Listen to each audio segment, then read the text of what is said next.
जय शिव शंकर। कैलाश पर्वत एक सुंदर, अद्भुत और सोच से परे स्थान है। हालांकि मैं कभी कैलाश गई नहीं हूँ, मुझे ये सौभाग्य प्राप्त नहीं हुआ है, लेकिन जिस तरह कैलाश वीडियो में या फोटो में दिखाई देता है वो अपने आप में ही अद्भुत है। कहा जाता है कि शिव जी आज भी इस धरती पर विराजमान है। जी हाँ, ये सत्य है और कैलाश ही शिव का निवास स्थान है। कैलाश पर्वत तिब्बत के पश्चिमी भाग में ट्रांस हिमालय की कैलाश रेंज गैंगटसे पर्वत में स्थित है। कैलाश पर्वत की चोटी 6,638 मीटर यानी 21,778 फीट की ऊंचाई पर चीन, भारत और नेपाल के बीच सीमा के पश्चिमी ट्रांजैक्शन के उत्तर में स्थित है। इस पर्वत को संस्कृत में कैलासा के नाम से जाना जाता है। कैलासा कैलाश शब्द से लिया गया है, जिसका अर्थ है क्रिस्टल। और हाँ, कैलाश पर्वत सचमुच एक क्रिस्टल है, एक डायमंड है।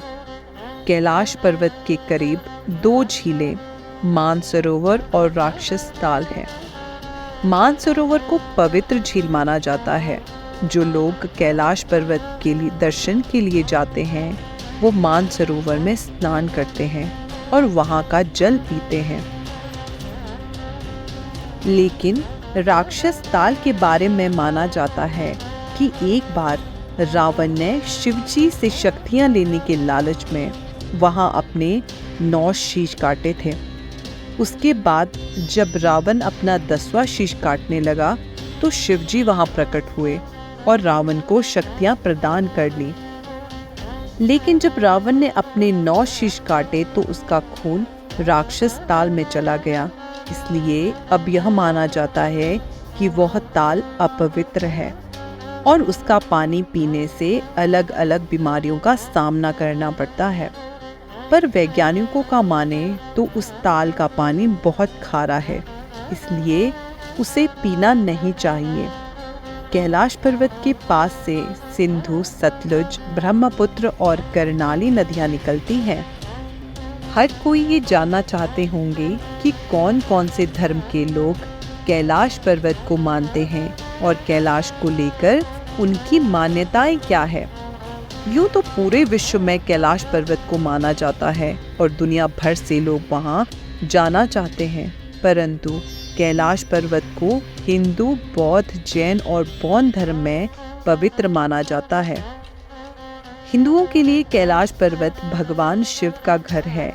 जैनियों के लिए यह वह जगह है जहाँ उनके पहले नेता को ज्ञान प्राप्त हुआ था।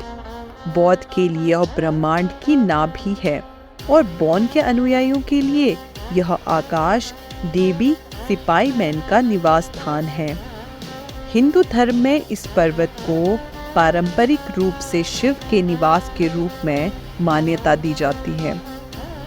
भगवान शिव यहाँ अपनी पत्नी देवी पार्वती और बच्चे गणेश और कार्तिकेय के साथ रहते हैं।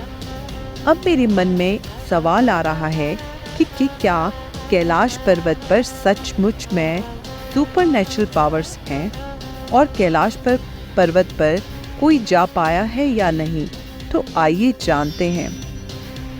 इस पर्वत का आकार शिवलिंग की तरह है।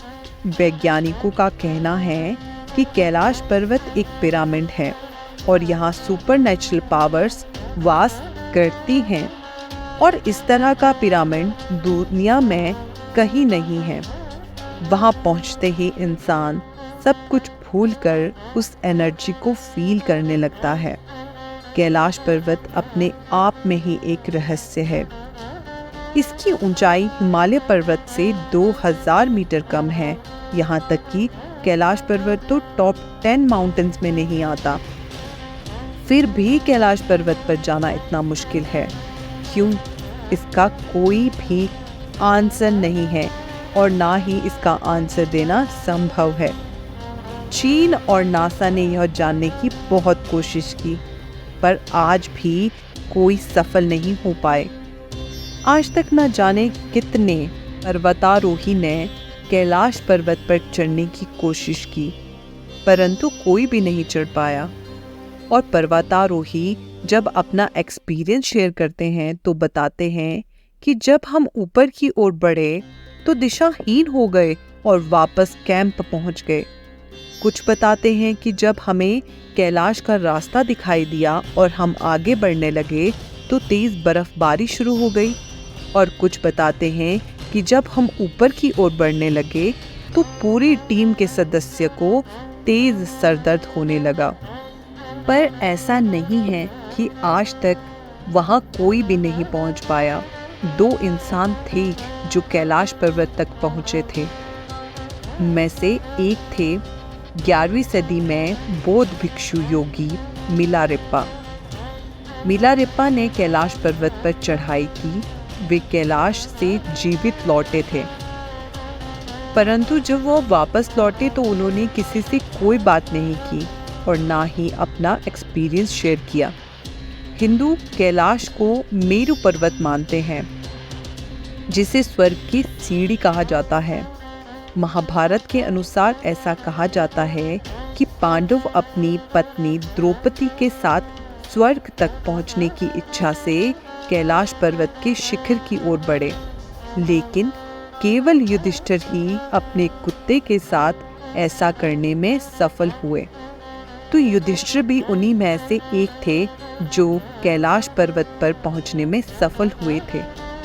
कहा जाता है कि कैलाश पर्वत पर वही लोग जा सकते हैं जिन्होंने अपनी जिंदगी में कोई पाप ना किए हैं। विष्णु पुराण में कहा गया है कि कैलाश विश्व का एक स्तंभ है जो कमल का प्रतीक 6 पर्वत श्रृंखलाओं के मध्य में स्थित है। कहा जाता है कि कैलाश पर्वत के चारों मुख क्रिस्टल, मणिक, सोना और लापिस लाजुली से बने हैं। कहा तो ये भी जाता है कि शिव कमल की मुद्रा में बैठे हैं और एक पर्वत के भीतर गहन ध्यान में लीन है। कैलाश पर्वत के आसपास काफी सिद्ध पुरुष ध्यान लगाकर शिव की उपासना करते हैं और मेडिटेशन करते हैं। अगर आप वहां जाओ और वहां के लोगों से मानसरोवर के बारे में पूछो तो वो बताते हैं कि जो बाबा वहां पर ध्यान लगाते हैं या जो वहां के सिद्ध बाबा है वो कुछ खास दिनों में मानसरोवर के अंदर जाकर ध्यान लगाते हैं। मुझे लग रहा है कि आप लोगों के मन में ये प्रश्न भी आ रहा होगा कि क्या हम कैलाश यात्रा पर जा सकते हैं? जी हाँ, बिल्कुल जा सकते हैं। कैलाश यात्रा को पूरा नाम से जाना जाता है और ये यात्रा शिवलिंग की आकृति वाले पहाड़ के चारों ओर होती है। तीर्थयात्री यहाँ आते हैं और पहाड़ की परिक्रमा करते हैं। ये माना जाता है कि वहाँ परिक्रमा करने से आप जीवन मृत्यु के चक्र से मुक्त हो जाते हो और पाप भी नष्ट हो जाते हैं। मुझे ऐसा लगता है कि जिनको कैलाश जाने का मौका मिला है उन लोगों पर भोले बाबा की असीम कृपा रहती होगी। या वही क्यों, चाहे कोई भी धार्मिक स्थल क्यों ना हो, वो वहाँ के प्रभु की कृपा होती है कि हम उन तक पहुँच पाते हैं। आम इंसान में इतनी शक्ति कहाँ कि वहाँ पहुँच पाए। आपको क्या लगता है मुझे कमेंट में ज़रूर बताएं। वीडियो अच्छी लगी हो तो लाइक करें, चैनल को सब्सक्राइब करें। जय शिव शंकर।